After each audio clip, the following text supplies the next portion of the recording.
वेगवेगळे कार्यक्रम नायगावच्या संदर्भात. नायगावला जे आहे आज ते तुमचं म्हणणं बरोबर आहे. ते स्वतः मुख्यमंत्री आले आणि त्याच्याबरोबर 7-8 मंत्री सुद्धा आले. सातारा जिल्ह्यातीलच 4 मंत्री आहेत ते सुद्धा आले. विधानसभेचे सभापती आले आणि फार मोठ्या प्रमाणावर जे आहेत फुलेप्रेमी सगळे आले होते आणि त्यांनी हा सगळा आढावा घेतला.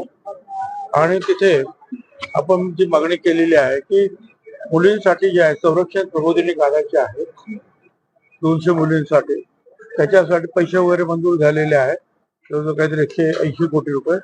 परंतु जागा नाही, जमीन नाही, 10 एकर जमीन पाहिजे.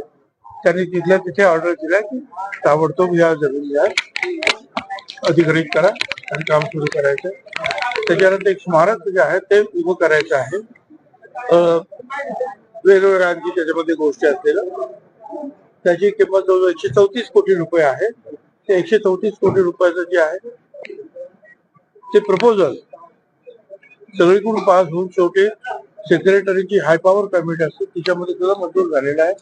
आता एका मुख्यमंत्र्यांचा विचार होतो क्षेत्रापासून बाकी आहे. तर ते काम झालं की मग मला असं वाटतं की त्यांनी सांगितलं की आणखी 6 वर्षामध्ये 200 वर्ष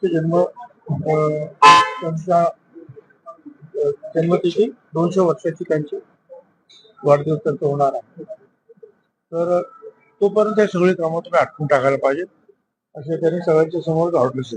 तर सरकार स्थापन झाल्यापासून आतापर्यंत किंवा मुख्यमंत्री हे स्वतः एकटेच ऍक्शन मोड वरती आहेत अशा पद्धतीची एक काय म्हणता येईल अप्रिसिएशन म्हणा किंवा टीका म्हणा अशी होऊ घालते. सुप्रिया सुळे पण तशा बोलल्या, आज सामनाच्या अग्रलेखातून तसं बोललंय. तर केवळ मुख्यमंत्री ऍक्शन मध्ये आणि बाकीचे लोक मंत्रिमंडळाचे सध्या असं वाटतं. मला काय माहिती नाही बाबतीबद्दल काय मला काय माहिती नाही. मी पण जरा बाहेर आहे पण मी आज पाहिलं त्यांनी आणि त्यांनी ज्या पद्धतीने भाषण केलं ज्या पद्धतीने ऑर्डर दिल्या या सगळ्या गोष्टी ताबडतोब झाल्या पाहिजे यासाठी. एवढंच नाही तर पुण्यातील आपला जो फुलेवाडा आहे तो आणि सावित्रीबाई फुल्यांचं जे आहे महानगरपालिका ते जोडण्यासाठी खूप दिवस प्रयत्न सुरू आहे. त्यामध्ये सुद्धा ती मिटिंग घेऊन ताबडतोब करावं म्हणून काम करणार आहे. तुम्ही एकत्र येत हो बरोबर आहे. महात्मा फुले सावित्रीबाई फुल्यांची पुतळीचे आहे तिथल्या चाकणच्या मार्केट कमिटीने एवढे केलेले आहे आणि त्याचं अनावरण आहे. त्याच्यासाठी त्यांनी मला बोलवलं आणि पवार साहेब पण तिथे प्रमुख पाहुणे सुरुवातीला तुम्ही जे नाराजी व्यक्त केली होती मंत्रिपदावर, तर आता नेमका काय निर्णय तुमचा ठरलेला आहे का? 8 दिवस होऊन गेलेले आहेत. आता मी समजा काय निर्णय घेतला असेल तुम्हाला मी सांगेन का? सगळ्यांना नाराजी आहे तुम्ही रोज नाराजी करून तुमच्या समोर ओरडत बसू का? नाही पण कसं आहे की हा आम्ही अंतर्गत विषय आहे त्याच्यावरती तोडगा काढू असं अजितदादा पण म्हटले होते. काही तसं त्या दृष्टिकोनातून घडलंय का पुढे असं आहे. परवा रात्री मी आलो, कालपासून सावित्रीबाई फुले महात्मा फुले यांच्या कार्यक्रमामध्ये बिझी आहे तसं मुख्यमंत्री सुद्धा. मला काही घाई नाहीये. माझ्या मनाशी मला काय निर्णय घ्यायचे तुम्ही घेतलेले आहेत. काय योग्य वेळेला मी सांगितलं. धनंजय मुंडेंच्या राजीनाम्याची मागणी जोर धरते. मला काही कल्पना नाहीये.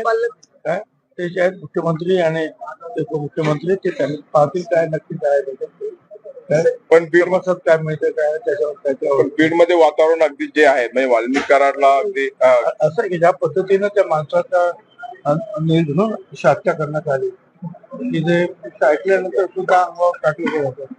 एखाद्या गोळे मरून ठार करतात ते आपण समजू शकतो.